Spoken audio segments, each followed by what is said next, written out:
Bing bong. Bing bong, fuck your life. Whoa, hey, water? No! Oh, okay, we're good. Hello everyone, today we are going to be talking about a few things. Firstly, we will be getting to level 60, so thank God for that. I'm also going to be going over the build I'm currently using at the end of the video. We may not be using it for much longer, but we're using it for right now. So we're going to be starting this video off at level 40 and in a battleground, but not just any battleground, snowy battleground. Ooh, Snowy. So of course that's extremely exciting. Big fan of snow. Yeah, I live in Florida, of course, so we get plenty of it down here. Thanks to a recommendation, I found one of the sickest pets I've ever seen that just happens to be a demon, so it kind of works out. Now, I already did a video on this, but I'm not currently using the pet, unfortunately. But it is a really cool pet. You can find it in Decilis. So really anyone that wants to annoy a group of people, this is the best pet to do it with. And he's not too shabby in PvP. Look at him go. Like I said in the last video, we're done fucking around. I got to level 60 so we can start looking at some of the builds you're going to be noticing.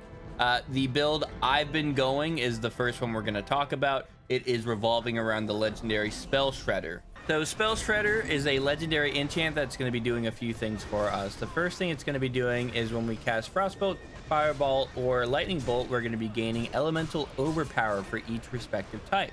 So obviously Frostbolt, you get the Frost version, Fireball, you get the Fire version, and Lightning Bolt, you get the Nature version. Now, our overpower is going to be consuming these elemental overpowers and granting us Spell Shredder for 24 seconds. Spell Shredder increases the bonus spell damage by 10% of your attack power. You can have Fire, Frost, and Nature Shredder active at the same time. So, of course, the goal while we're fighting is going to be to get all three of these going at the same time. Mortal Strike is going to be dealing additional elemental damage for each Spell Shredder active. Rend is also going to have a benefit as it will be applying elemental rend for each Spell Shredder active, dealing that element's damage over time and increasing the school's damage you deal to the target by 10%. You can have each elemental's elemental rend active on the same target, and yes, one rend can apply all three versions of this, so that's very, very nice. While we're here, I do want to talk about an epic enchant that I've been using as well that seems to mesh really good with this. We have Freezing Strike. Frostbrand weapon is dealing more damage, and then when we deal damage with Storm Strike, we get a charge of Fingers of Frost. Obviously, we're getting free Frost Bolts as it is, so that combined with the free Fingers of Frost can lead to some pretty nice damage. Now, I am going to be going through the talents I've picked up. Firstly, in the Hunter tree, I have picked up Aspect of the Beast. We're also using Tame Beast. Again, I did switch it from the Enslaved Demon just because I haven't had an actual beast pet in a minute since we have Enslaved Demon now. And it doesn't really seem to fit too well with the build, unfortunately. The horse was really cool, but the horse is very loud, unfortunately. So it is what it is. Then in Marksmanship, we did pick up Combat Experience. Just a really great hybrid talent to pick up if you're going a hybrid build. And then in the survival tree, we got Feign Death and Deterrence. No particular reason, just to have a little bit of safety. You know, if you're getting targeted, you can Feign Death to drop aggro. If we're doing PvP, Deterrence is a great spell to have to really protect us from all that damage going on. Then in the Mage tree and the Arcane, we did pick up Slowfall just to have it. As you see, I do have some accessibility essences as it is, so I'm not too worried about picking up something like Slowfall, which isn't going to consume any rarities and isn't going to cause any, build changing issues. We also picked up Arcane Mind, so this is going to be increasing our total intellect, and it's going to be making our spells and abilities deal additional magic damage. That's really good when you have Rend dealing magic damage, Mortal Strike dealing magic damage, and just a lot of synergy there. Now in the Fire tree for mages, of course, we picked up Fireball because it's required for the build, and then we have Ignite, so when we get a critical with that Fireball, it can deal burn damage over time, along with Frostbolt. And the Frost tree, again, just something we need for the build. Now, in the Paladin tree, I did pick up Seal of Wisdom. We are dual wielding weapons right now. So Seal of Wisdom, getting all of that mana back is very nice. And in Protection, we picked up Blessing of Kings. I ended up having plenty of uncommon traits available. So grabbing Blessing of Kings just for a buff is pretty nice. In the Rogue tree, we did pick up Sprint, just again to have a little bit more mobility there, and really nothing too crazy to talk about. And then in the Shaman tree, we got Lightning Bolt. Again, it's required. I actually decided to pick up Chain Lightning. Chain Lightning can also proc off Maelstrom weapons, so that's going to be an instant cast for us, and it can really help with AoE. I mean, none of the spells we have right now, the Mortal Strike is single target, Rend is single target.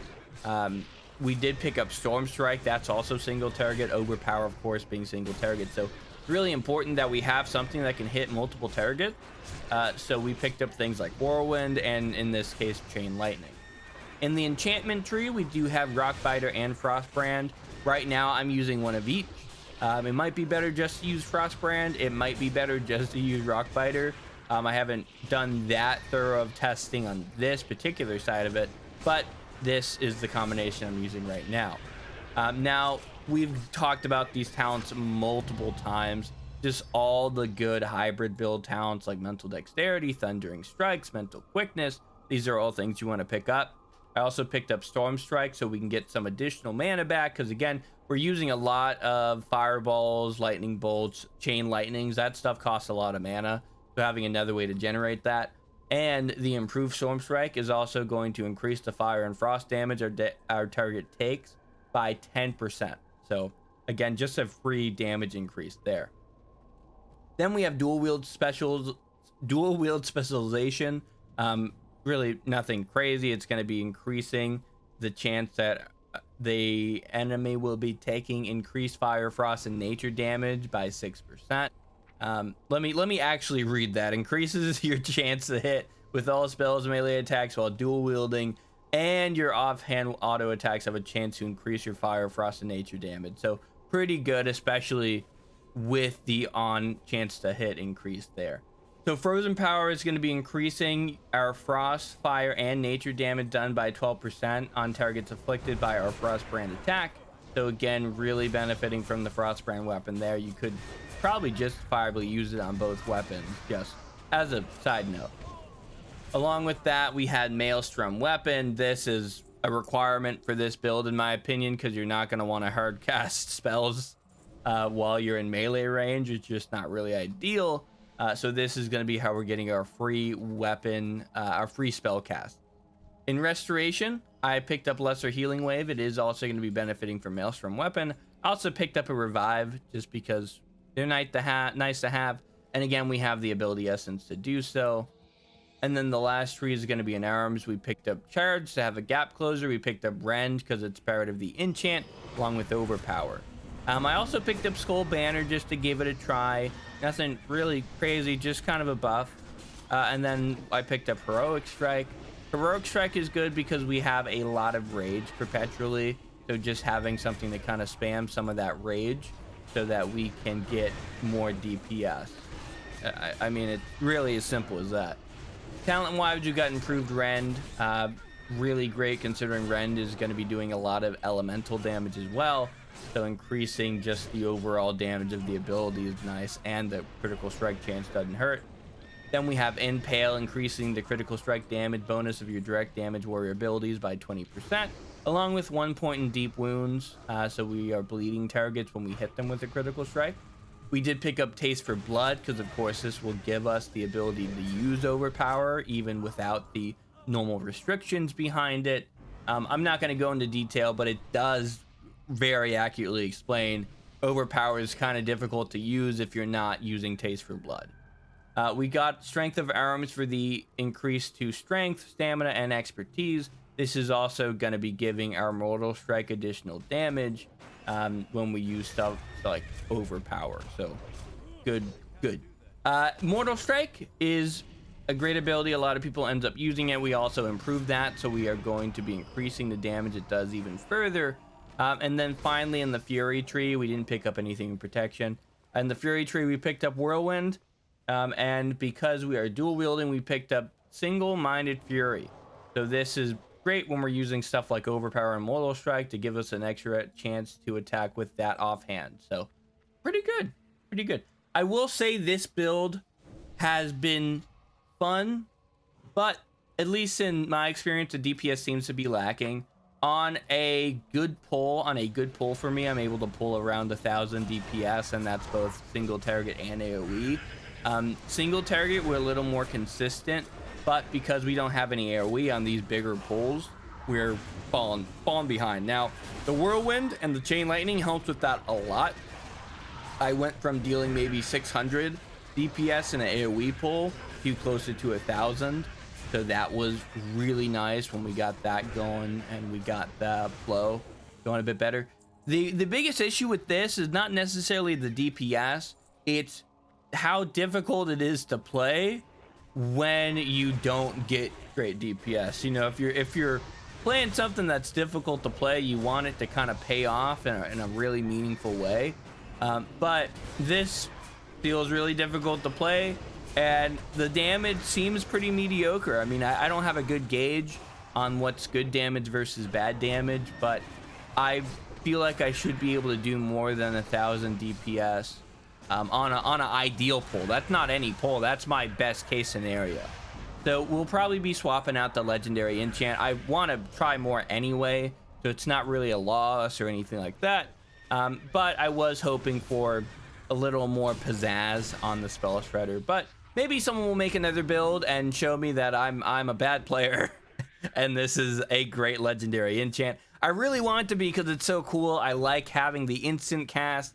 It just feels like right now you're dipping into so many elements that you can't really put in a lot of talents to focus on one to get that kind of peak damage. But definitely let me know what you think.